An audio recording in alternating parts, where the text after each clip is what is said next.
मी सुनेत्रा अजित पवार गांभीर्यपूर्वक प्रतिज्ञा करते की कायद्याद्वारे स्थापित झाले आहे अशा भारताच्या संविधानाबद्दल मी खरी श्रद्धा व निष्ठा बाळगीन। मी भारताची सार्वभौमता व एकात्मता उन्नत राखीन।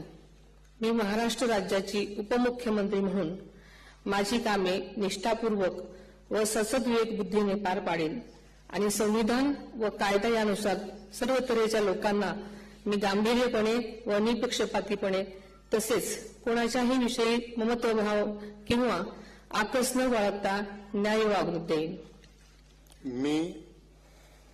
मी सुनेत्रा अजित पवार गांभीर्यपूर्वक प्रतिज्ञा करते की महाराष्ट्र राज्याची उपमुख्यमंत्री म्हणून माझ्या विचारार्थ आणली जाईल किंवा मला ज्ञात होईल अशी कोणतीही बाब अशी उपमुख्यमंत्री म्हणून माझी कामे यथायोग्य पार पाडण्यासाठी आवश्यक असेल ते खेरीज करून एरवी मी कोणत्याही व्यक्तीला किंवा व्यक्तींना प्रत्यक्षपणे वा अप्रत्यक्षपणे कळवणार नाही किंवा त्यांच्याकडे उघड करणार नाही।